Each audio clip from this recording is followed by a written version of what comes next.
सिद्धरमैया जी, DK Shiv Kumar ji, stage पे senior leaders, हमारे party के सब कार्यकर्ता, मीडिया के हमारे मित्र, आप सबका यहाँ बहुत बहुत स्वागत, नमस्कार। ವೇದಿಕೆ ಮೇಲೆ ಆಸೀನರಾಗಿರತಕ್ಕಂತ ಎಲ್ಲ ಗಣ್ಯಾತಿ ಗಣ್ಯರೇ, ಮುಖಂಡರುಗಳೇ, ಹಿರಿಯರೇ, ಕರ್ನಾಟಕ ರಾಜ್ಯದ ಮೂಲೆ ಮೂಲೆಗಳಿಂದ ಬಂದಿರತಕ್ಕಂತ ಪಕ್ಷದ ಎಲ್ಲ ಕಾರ್ಯಕರ್ತರೇ, ಮಾಧ್ಯಮ ಮಿತ್ರರೇ, ತಮ್ಮೆಲ್ಲರಿಗೂ ಕೂಡ ಈ ಕಾರ್ಯಕ್ರಮಕ್ಕೆ ಮನಸ್ಪೂರ್ವಕವಾದಂತಹ ಸ್ವಾಗತ ಕೋರ್ತಾ ಇದ್ದೀನಿ। पिछले चुनाव में हमने कॉन्स्टिट्यूशन की रक्षा की, संविधान की रक्षा की थी। ಕಳೆದ ಚುನಾವಣೆಯಲ್ಲಿ ನಾವು ಸಂವಿಧಾನದ ರಕ್ಷಣೆಯನ್ನ ಮಾಡಿದೀವಿ, ಸಂವಿಧಾನನ ಉಳಿಸಂತ ಕೆಲಸನ ಮಾಡಿದ್ದೇವೆ। ये जो किताब है इसमें भारत की हजारों साल की विचारधारा है।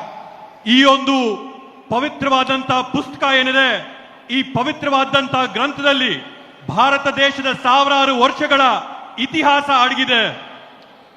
इसमें महात्मा गांधी, अंबेडकर जी, जवाहरलाल नेहरू, सरदार पटेल की आवाज गूंजती है।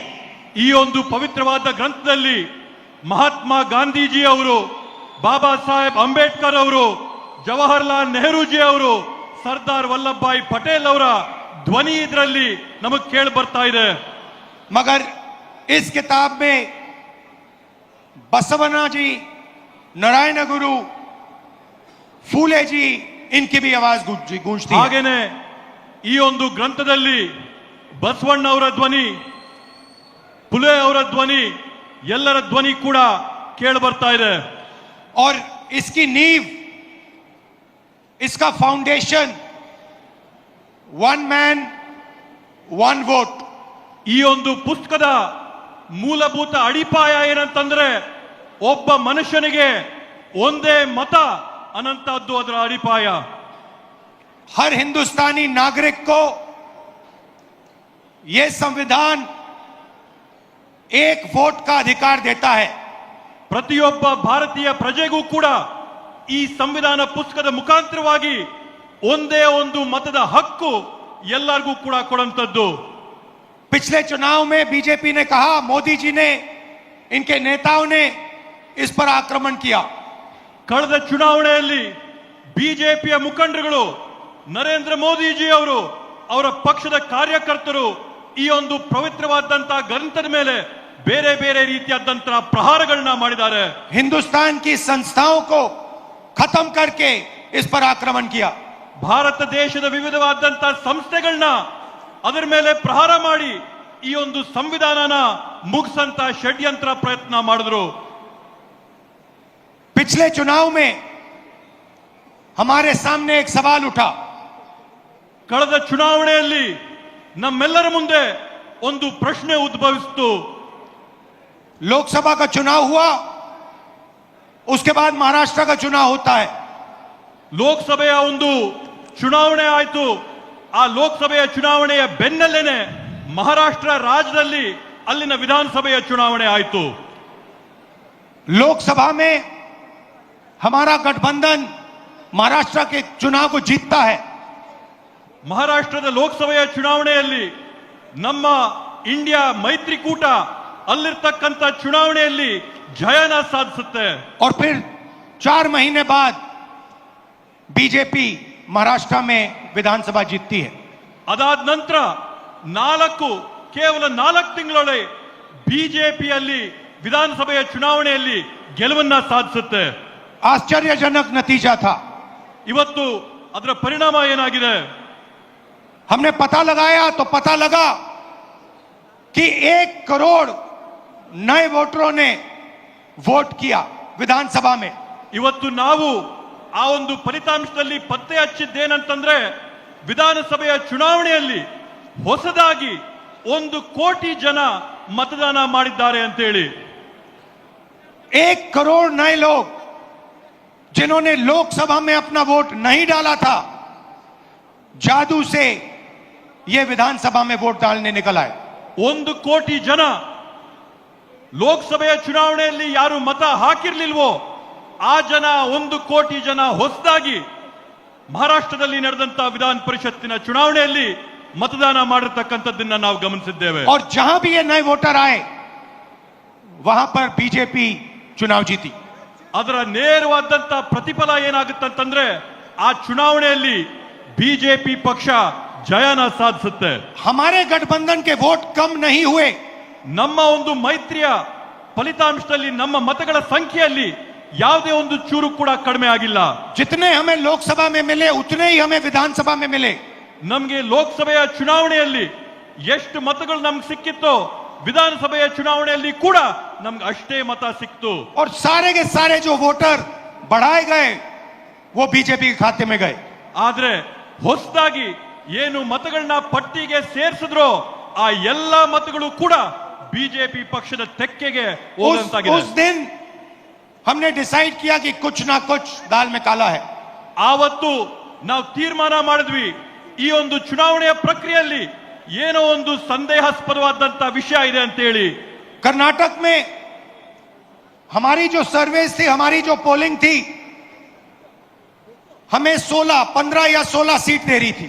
ನಮಗೆ ಕರ್ನಾಟಕ ರಾಜ್ಯದಲ್ಲಿ ಲೋಕಸಭೆಯ ಚುನಾವಣೆಯ ಸಂದರ್ಭದಲ್ಲಿ ನಾವು ನಡೆಸಿದಂತ ಆಂತರಿಕವಾದಂತ ಸಮೀಕ್ಷೆಯಲ್ಲಿ ಖಚಿತವಾಗಿ ನಮಗೆ 15ರಿಂದ 16 सीट ಬಂದೇ ಬರುತ್ತೆ ಅಂತ ವಿಶ್ವಾಸ ನಮಗೆ. हमारी पोलिंग के मुताबिक 16 सीटों में हम आगे थे, हमें जीतना था.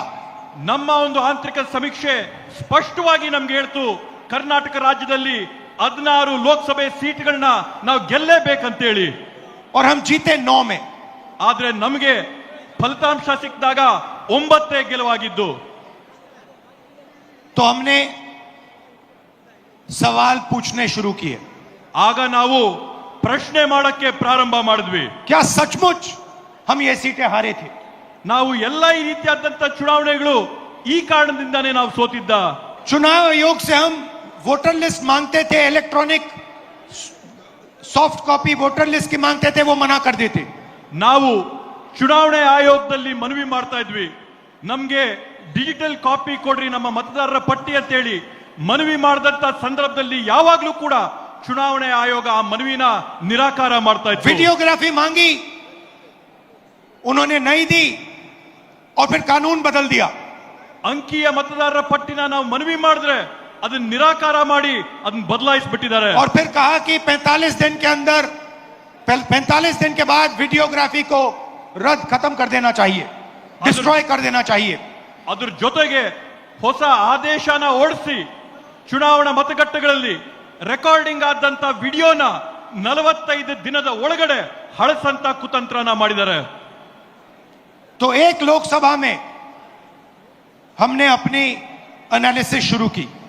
ಆದ್ರಿಂದ ನಾವು ಒಂದು ಲೋಕಸಭಾ ಕ್ಷೇತ್ರದಿಂದ ನಮ್ಮ ವಿಶ್ಲೇಷಣೆನ ನಾವು ಪ್ರಾರಂಭ ಮಾಡಿದ್ವಿ. बेंगलोर सेंट्रल की लोकसभा और उसमें हमने एक विधानसभा चुनी, महादेवापुरा. ಬೆಂಗಳೂರು ಕೇಂದ್ರ ಬ್ಯಾಂಗ್ಳೂರ್ ಸೆಂಟ್ರಲಿನ ಲೋಕಸಭೆ ಕ್ಷೇತ್ರದಲ್ಲಿ ಒಂದು ವಿಧಾನಸಭೆಯ ಕ್ಷೇತ್ರವಾದಂತ ಮಹದೇವಪುರ ಕ್ಷೇತ್ರದ ಫಲಿತಾಂಶನ ನಾವು ವಿಶ್ಲೇಷಣೆ ಮಾಡಿದ್ವಿ. और आपने मेरा कल प्रेस कॉन्फ्रेंस देखा होगा, उसमें हमने 100% साबित कर दिया है कि इलेक्शन कमीशन और बीजेपी ने मिलकर आपसे कर्नाटका से लोकसभा चुराई है. ನೀವು ನಿನ್ನೆ ನಾನು ಮಾಡಿದಂತ ಪತ್ರಿಕಾಗೋಷ್ಠಿಯಲ್ಲಿ ನೋಡಿರ್ಬೋದು.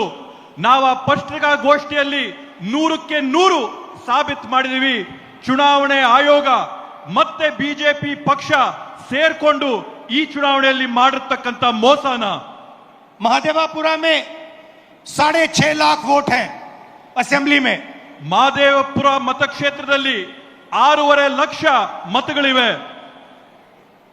और उसमें से 1,250,000 वोट चोरी किए गए. ಅದರಲ್ಲಿ 1,250,000 ಮತಗಳನ್ನ ಇವತ್ತು ಮತಗಳ್ಳತನ ಆಗಿದೆ ಅಂತ ಹೇಳಿ ಘಂಟಾಘೋಷವಾಗಿ ಹೇಳ್ತೀನಿ. मतलब 6 में से 1 वोट इन्होंने चोरी किया है. ಅದರ ಅರ್ಥ ಏನಂತಂದ್ರೆ 6 ಮತಗಳಲ್ಲಿ 1 ಮತನ ಇವ್ರು ಕಳ್ತನ ಮಾಡಿದಾರೆ ಅಂತ ಹೇಳಿ. 5 तरीके से चोरी की गई है. 5 ವಿಧಗಳಲ್ಲಿ ಈ ಮತಗಳ ಕಳ್ತನ ಆಗಿದೆ. डुप्लीकेट वोटर मतलब एक वोटर अनेक बार वोटिंग कर रहा है. ದ್ವಿಪ್ರತಿಯ ಮತದಾರರ ಏನು ಪಟ್ಟಿ ಇರ್ತದೆ ಅದರಲ್ಲಿ ಒಬ್ಬ ಮತದಾರ ಹಲವಾರು ಬಾರಿ ಅವರ ಹೆಸರುಗಳು ಮತಪಟ್ಟಿಯಲ್ಲಿ चार अलग ಬರ್ತಕ್ಕಂಥದ್ದು. अलग पोलिंग बूथ में वोट डाल रहा है. 5-6 अलग पोलिंग बूथ में वोट डाल रहा है. 4-5 ಮತಗಟ್ಟೆಗಳಲ್ಲಿ ಅವನೋಗಿ ಮತದಾನ ಮಾಡಿ ಬರ್ತಾ ಇದ್ದಾನೆ. ऐसे तकरीबन 12,000 वोटर हैं. ಈ ರೀತಿಯಾದಂತದ್ದು ಸರಿಸಮಾನವಾಗಿ 12,000 मतಗಳು ಇವತ್ತು ನಾವು ಕಂಡಿದ್ದೇವೆ. फेक एंड इनवैलिड एड्रेस मतलब इनका पता नहीं है या फिर 0 नंबर एड्रेस है. ನಕಲಿಯಾದಂತ ವಿಳಾಸಗಳಲ್ಲಿ ಅವರ ವಿಳಾಸ ಸಿಗದೇ ಇದ್ದಂತವರು ಈ ಪಟ್ಟಿಗಳಲ್ಲಿದ್ದಾರೆ. तकरीबन 40,000 ऐसे वोट हैं. ಹತ್ತತ್ರ 40,000 ಈ ರೀತಿಯಾಗಿ ವಿಳಾಸ ಸಿಗದೇ ಇದ್ದಂತ ಮತದಾರರು ನಾವು ಗುರುತಿಸಿದ್ದೇವೆ.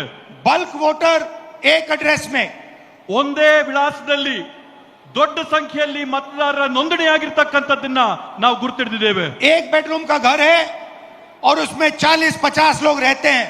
ಒಂದೇ ಒಂದು ಕೊಠಡಿಯ ಮನೆ ಇದೆ. ಆ ಒಂದು ಕೊಠಡಿಯ ಮನೆಯಲ್ಲಿ 40, 50, 80 ಜನ ವಾಸ ಇದ್ದಾರೆ. और जब उनको वहां हम ढूंढने जाते हैं वहां पे कोई नहीं है. ಅಲ್ಲಿ ನಾವು ನಮ್ಮ ಜನನ ಕಳಿಸಿದಂತ ಸಂದರ್ಭದಲ್ಲಿ ಅಲ್ಲಿ ನಾವು ಪರೀಕ್ಷೆ ಮಾಡಿದಂತ ಸಂದರ್ಭದಲ್ಲಿ ಅಲ್ಲಿ ನಮ್ಗೆ ಯಾರು ಕೂಡ ಸಿಗ್ಲಿಲ್ಲ. और घर का मालिक बीजेपी का लीडर. ಅಲ್ಲಿ ಯಾರಿದ್ದಾರೆ ಅಂತಂದ್ರೆ ಅಲ್ಲಿರ್ತಕ್ಕಂಥದ್ದು ಬಿಜೆಪಿ ಪಕ್ಷದ ಒಬ್ಬ ನಾಯಕ. इनवैलिड फोटोज 4,000 वोट जिसमें फोटो है ही नहीं या इतनी छोटी फोटो है कि दिखाई नहीं देती. ಕೆಲವೊಂದು ಮತದಾರರ ಗುರುತಿನ ಚೀಟಿಯಲ್ಲಿ ಮತದಾರರ ಭಾವಚಿತ್ರನೇ ಸಿಕ್ಕಲ್ಲ. 4,000 ಈ ರೀತಿಯಾದಂತ ಪ್ರಕರಣಗಳನ್ನ ನಾವು ನೋಡಿದ್ದೇವೆ. और 34,000 तकरीबन 34,000 वोट जहां फॉर्म 6 को मिसयूज किया गया है. ಮತ್ತೆ ಅದ್ರ ಜೊತೆಗೆ ವಿಶೇಷವಾಗಿ ಸುಮಾರು 32,000 ಪ್ರಕರಣಗಳಲ್ಲಿ ಮತದಾರರ ಪಟ್ಟಿಯಲ್ಲಿ ನಮೂನೆ 6ರಲ್ಲಿ ಏನು ನೂತನವಾಗಿ ಮತನ ಹಾಕೋಬೇಕೋ ಅದರಲ್ಲಿ ನಾವು ಅವ್ಯವಹಾರ ಕಂಡಿದ್ದೇವೆ. फॉर्म 6 फर्स्ट टाइम वोटर्स के लिए होती है. ನಮೂನೆ 6 ಏನಿರುತ್ತೆ ಚುನಾವಣೆಯ ಪ್ರಕ್ರಿಯೆಯಲ್ಲಿ ಅದು ನೂತನವಾಗಿ ಮತದಾನ ಮಾಡೋರ್ಗೋಸ್ಕರ ಮೀಸಲು ಮಾಡಿರ್ತಕ್ಕಂಥ ನಮೂನೆ. 34,000 ऐसे लोग हैं जिनकी आयु किसी की 90 साल, किसी की 80, 81, 82. 34,000 ಈ ರೀತಿಯಾದಂತ ಜನ ಇದ್ದಾರೆ. ಯಾರ ವಯಸ್ಸು 95 ವರ್ಷ ಆಗಿದೆ, 90 ವರ್ಷ ಆಗಿದೆ, 85 ವರ್ಷ ಆಗಿದೆ.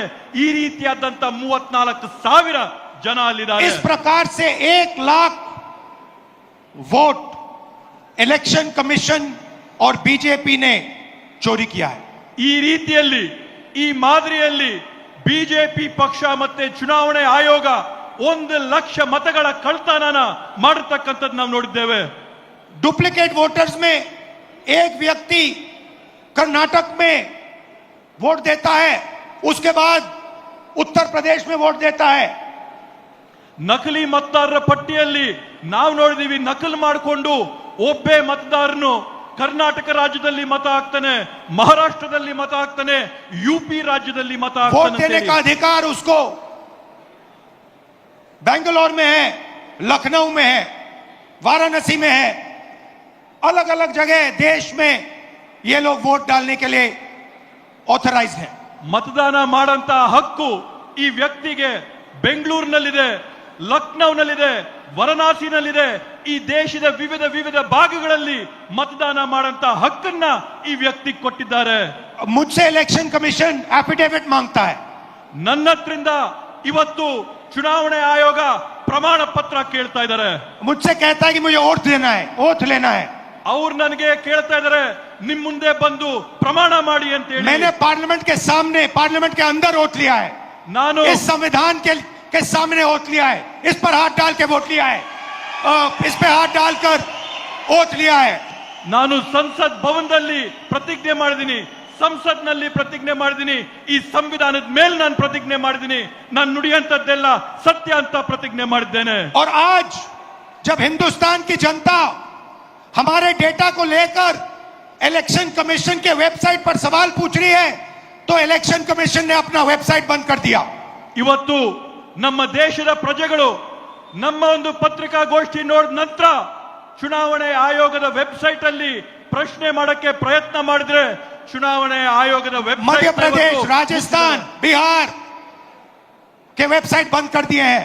ಇವತ್ತು ಬೇರೆ ಬೇರೆ ರಾಜ್ಯಗಳ ವೆಬ್ಸೈಟ್, ಚುನಾವಣೆಯ ವೆಬ್ಸೈಟ್, ಬಿಹಾರದ ಚುನಾವಣೆಯ ವೆಬ್ಸೈಟ್ ಇವತ್ತು ಬಂದ್ ಮಾಡಿದ್ದಾರೆ. क्योंकि वो जानते हैं कि अगर हिंदुस्तान की जनता ने इसी डेटा को लेकर सवाल पूछना शुरू कर दिया तो उनका पूरा ढांचा कोलैप्स कर जाएगा। ಯಾಕಂತಂದ್ರೆ ಅವ್ರಿಗೆ ಮನವರಿಕೆ ಆಗಿದೆ, ಭಾರತ ದೇಶದ ಪ್ರಜೆಗಳು ಈ ಒಂದು ವಿಷಯನ ಕೇಳಿಕೊಂಡು ಪ್ರಶ್ನೆ ಮಾಡಕ್ಕೆ ಪ್ರಾರಂಭ ಮಾಡಿದ್ರೆ ಅವರ ಒಂದು ನಾಟಕ ಏನ್ ನಡೀತಾ ಇದೆ ಆ ನಾಟಕ ಮುಗಿದೋಗುತ್ತೇನಂತ ಭಯ ಇವತ್ತು ಅವ್ರಿಗೆ ಬಂದಿದೆ. मैं यहां इस स्टेट से गारंटी देके कह रहा हूं, हमारी मांग है कि इलेक्शन कमीशन हमें पूरी देश की इलेक्ट्रॉनिक वोटर लिस्ट दे। ನಾನು ಈ ವೇದಿಕೆ ಮುಖಾಂತರವಾಗಿ ಚುನಾವಣೆ ಆಯೋಗ ಮಾಡಿದಂತ ಮನವಿ ಏನಂತಂದ್ರೆ ಈ ದೇಶದಲ್ಲಿರ್ತಕ್ಕಂಥ ಎಲ್ಲ ಚುನಾವಣೆಯ ಪಟ್ಟಿಗಳನ್ನ ನಮ್ಗೆ ಎಲೆಕ್ಟ್ರಾನಿಕ್ ಫಾರ್ಮ್ ಅಲ್ಲಿ, ಡಿಜಿಟಲ್ ಫಾರ್ಮ್ ಅಲ್ಲಿ ಕೊಡಿ ಅಂತ ಹೇಳಿ. वीडियोग्राफी के रिकॉर्ड्स दे। ಇವತ್ತೇನು ನೀವು ರೆಕಾರ್ಡಿಂಗ್ ಮಾಡ್ತೀರಾ ಮತಗಟ್ಟೆಗಳಲ್ಲಿ, ಆ ರೆಕಾರ್ಡಿಂಗ್ ಮಾಡಿದಂತ ಮಾಹಿತಿನ ನಮಗ್ ಕೊಡಿ ಅಂತ ಹೇಳಿ. और अगर ये हमें देंगे तो हम ये साबित कर लेंगे कि सिर्फ एक सीट नहीं चोरी हुई है। ಇವತ್ತಿನ ಮಾಹಿತಿ ನಮಗ್ ಕೊಟ್ರೆ ನಾವು ಸಾಬೀತ್ ಮಾಡಿ ತೋರಿಸ್ತೀವಿ ಇಲ್ಲಿ ಒಂದು ಮತ, ಇಲ್ಲಿ ಒಂದು ಸೀಟಿನ ಕಳ್ತನ ಆಗಿದೆ ಅಂತ ಹೇಳಿ. और सिर्फ कर्नाटका में नहीं चोरी हुई है, पूरे हिंदुस्तान में सीटें चोरी हुई हैं। ಈ ಕಳ್ತನ ಕೇವಲ ಕರ್ನಾಟಕ ರಾಜ್ಯದ ಒಂದರಲ್ಲೇ ಅಲ್ಲ, ಭಾರತ ದೇಶಾದ್ಯಂತ ಪೂರ್ತಿ ಈ ರೀತಿಯಾಗಿ ಮತಗಳ ಕಳ್ತನ ಆಗಿದೆ. इलेक्शन कमीशन बीजेपी का नहीं है, इलेक्शन कमीशन संविधान के लिए काम करता है। ಇವತ್ತು ಚುನಾವಣೆ ಆಯೋಗ ಏನಿದೆ ಬಿಜೆಪಿ ಅವರ ಪರವಾಗಿ ನಿಂತಿದೆ. ಎಲೆಕ್ಷನ್ ಕಮಿಷನ್ ಏನಿದೆ ಇವತ್ತು ಸಂವಿಧಾನದ ವಿರುದ್ಧವಾಗಿ ಇವತ್ತು ನಡ್ಕೋತಾ ಇದೆ. और कर्नाटक में सीट चोरी की गई है, एक लोकसभा को हमने जांच करके निकाला है। मैं कह सकता हूं कि एक से ज्यादा सीटें यहां चोरी हुई हैं।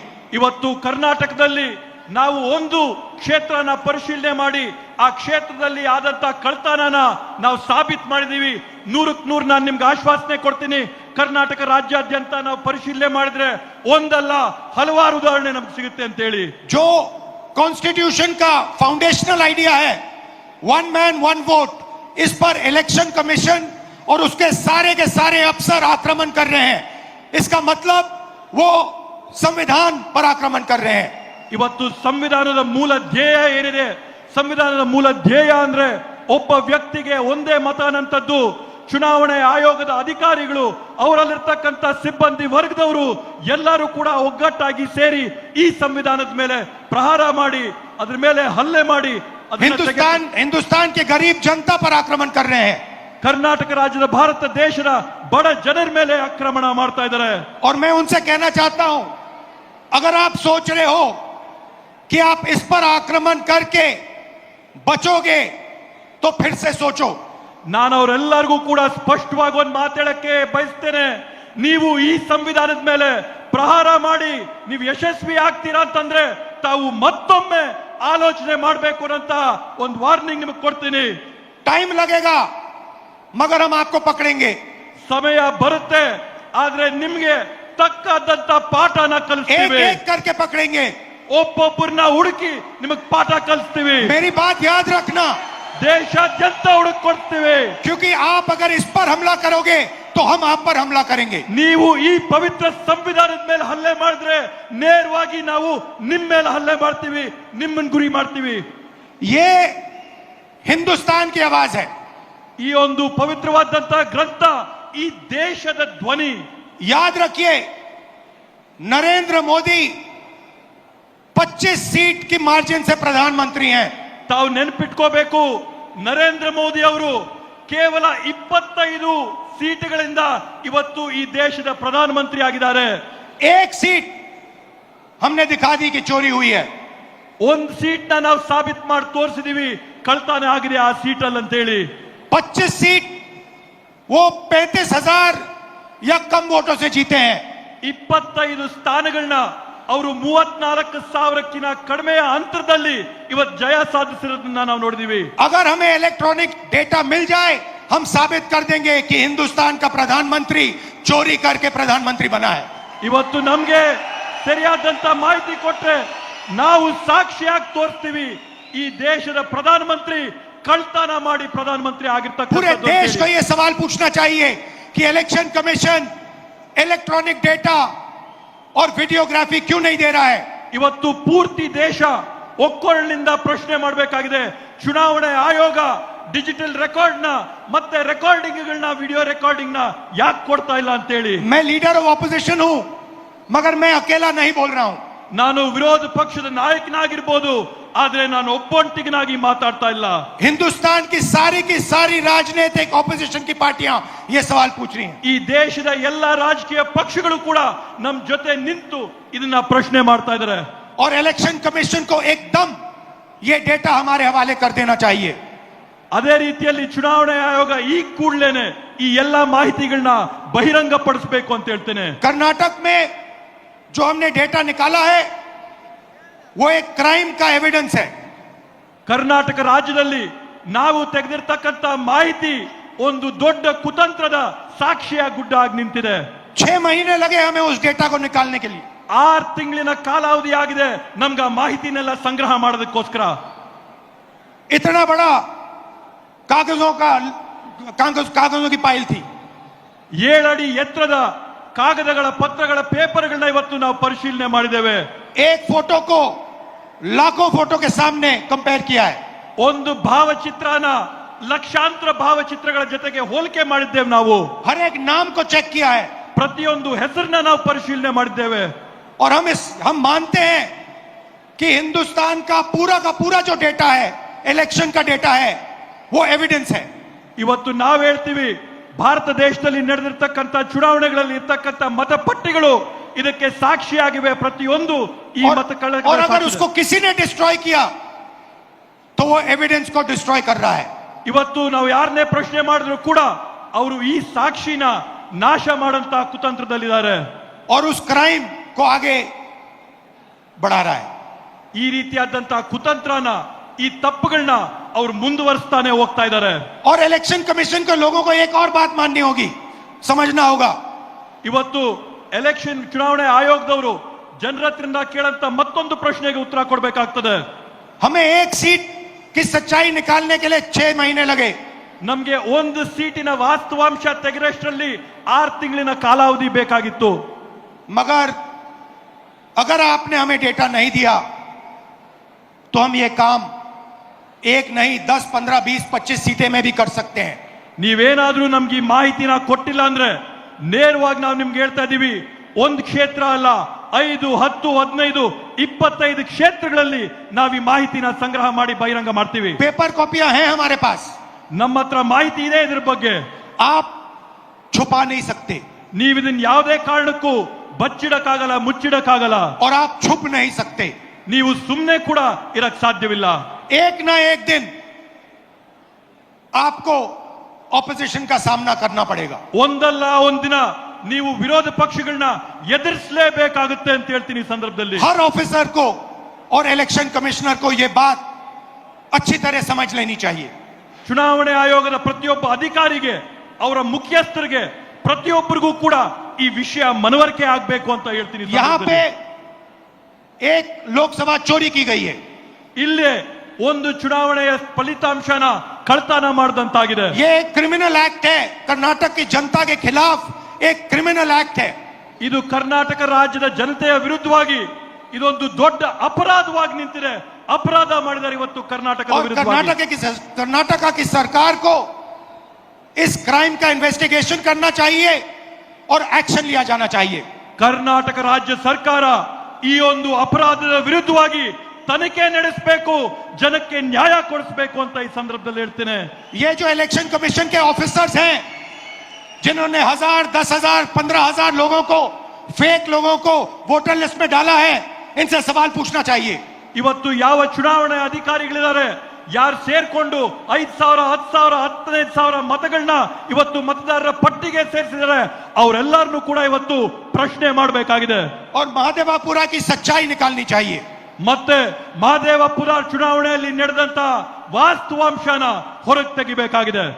मैं आप सबका दिल से धन्यवाद करता हूं कि आप कांग्रेस पार्टी के कार्यकर्ता जिनके खून में इस संविधान का डीएनए ನಾನು ಮತ್ತೊಮ್ಮೆ ತಮ್ಮೆಲ್ಲರಿಗೂ ಕೂಡ ಮನಸ್ಪೂರ್ವಕವಾದಂತಹ ಧನ್ಯವಾದ ಹೇಳಕ್ ಬಯಸ್ತೇನೆ. ಕಾಂಗ್ರೆಸ್ ಪಕ್ಷದ ಕಾರ್ಯಕರ್ತರಾದಂತಹ ತಾವೆಲ್ಲರೂ ಕೂಡ ತಮ್ಮ ರಕ್ತಗತವಾಗಿ ರಕ್ತದಲ್ಲಿ ಸಂವಿಧಾನದ ಡಿಎನ್ಎ ತಮ್ಮೆಲ್ಲರಲ್ಲಿ ಕೂಡ ಇದೆ ಅಂತ ಹೇಳಿ ಹೆಮ್ಮೆಯಿಂದ ಹೇಳ್ತೀನಿ. आपको याद होगा कि कर्नाटका की सरकार चोरी की गई थी. ತಮಗೂ ಕೂಡ ನೆನಪಿರಬಹುದು, ಈ ಹಿಂದೆ ಕರ್ನಾಟಕ ರಾಜ್ಯದ ಸರ್ಕಾರನ ಕೂಡ ಕಳ್ತನ ಮಾಡಿದ್ದಂಥದ್ದು. पैसा देकर चोरी की गई थी. ಕಾಸುಗಳನ್ನ ಕೊಟ್ಟು ಹಣ ಕೊಟ್ಟು ಸರ್ಕಾರ ಕಳ್ತನ ಆಯ್ತು. और मैं आपसे अब कह रहा हूं 100% सबूत के साथ कि लोकसभा में भी आपसे चोरी की गई है. ನಾನು ಮತ್ತೊಮ್ಮೆ ತಮ್ಗೆ ಹೇಳ್ತಾ ಇದ್ದೀನಿ, 100ಕ್ಕೆ 100 ವಿಶ್ವಾಸದೊಂದಿಗೆ ಹೇಳ್ತಾ ಇದ್ದೀನಿ, ಸಾಕ್ಷಿ ಆಧಾರದ ಜೊತೆ ಹೇಳ್ತಾ ಇದ್ದೀನಿ, ಲೋಕಸಭೆಯ ಚುನಾವಣೆ ಕೂಡ ಕಳ್ತನ ಆಗಿದೆ ಅಂತ ಹೇಳಿ. बीजेपी की विचारधारा इस संविधान के खिलाफ है ಬಿಜೆಪಿ ಅವರ ತತ್ವ ಸಿದ್ಧಾಂತ ಈ ಸಂವಿಧಾನದ ವಿರೋಧವಾಗಿದೆ. और ये हिंदुस्तान के गरीब लोगों का, किसानों का, मजदूरों का, छोटे व्यापारियों का हथियार है. ಇವತ್ತು ಈ ಸಂವಿಧಾನ ಈ ದೇಶದಲ್ಲಿರ್ತಕ್ಕಂಥ ಬಡವರು, ಕಾರ್ಮಿಕರು, ರೈತರು, ಕೂಲಿ ವರ್ಗದವರು ಇವರೆಲ್ಲರ ರಕ್ಷಣೆಗಿರ್ತಕ್ಕಂಥದ್ದು ಈ ಒಂದು ಪವಿತ್ರ ಪುಸ್ತಕ ಮಾತ್ರ. और हर कांग्रेस पार्टी का कार्यकर्ता और नेता इसकी रक्षा करेगा. ಮತ್ತೆ ಪ್ರತಿ ಕಾಂಗ್ರೆಸ್ ಪಕ್ಷದ ನಾಯಕರುಗಳು, ಮುಖಂಡರುಗಳು, ಕಾರ್ಯಕರ್ತರು ತಾವೆಲ್ಲರೂ ಕೂಡ ಇದರ ರಕ್ಷಣೆಯನ್ನ ಮಾಡಬೇಕು ಅಂತ ಮನವಿ ಮಾಡ್ತೀನಿ.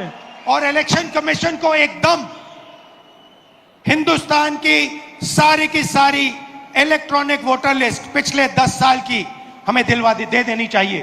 ಚುನಾವಣೆ ಆಯೋಗ ಇವತ್ತು ಈ ದೇಶದಲ್ಲಿ ನಡೆದಂತ ಕಳೆದ 10 ವರ್ಷದ ಚುನಾವಣೆಗಳ ಮತದಾರರ ಪಟ್ಟಿನ ಈ ಕೂಡಲೇ ಬಿಡುಗಡೆ ಮಾಡಬೇಕು ಅಂತ ಆಗ್ರಹ ಮಾಡ್ತೇವೆ. और वीडियोग्राफी भी दे देनी चाहिए. ಅದರ ಜೊತೆಗೆ ಮತಗಟ್ಟೆಗಳಲ್ಲಿ ಮಾಡುವಂತ ವಿಡಿಯೋ ರೆಕಾರ್ಡಿಂಗ್ ಕೂಡ ಬಹಿರಂಗಪಡಿಸಬೇಕು ಅಂತ ಹೇಳ್ತೇವೆ. और अगर ये नहीं देंगे तो वो एक क्राइम को छुपा रहे हैं. ಇವರೇನಾದ್ರೂ ಈ ಮಾಹಿತಿನ ಹಂಚಿಲ್ಲ ಅಂತಂದ್ರೆ ಇವರೊಂದು ದೊಡ್ಡ ಅಪರಾಧನ ಬಚ್ಚಿಡ್ತಾ ಇದ್ದಾರೆ ಅಂತ ಆಗುತ್ತೆ. और बीजेपी को इलेक्शन चोरी करने की मदद कर रहे हैं. ಮತ್ತೆ ಅದ್ರ ಜೊತೆಗೆ ಚುನಾವಣೆ ಆಯೋಗ ಬಿಜೆಪಿ ಪಕ್ಷಕ್ಕೆ ಚುನಾವಣೆಯ ಮತಗಳ್ಳತನ ಮಾಡೋದು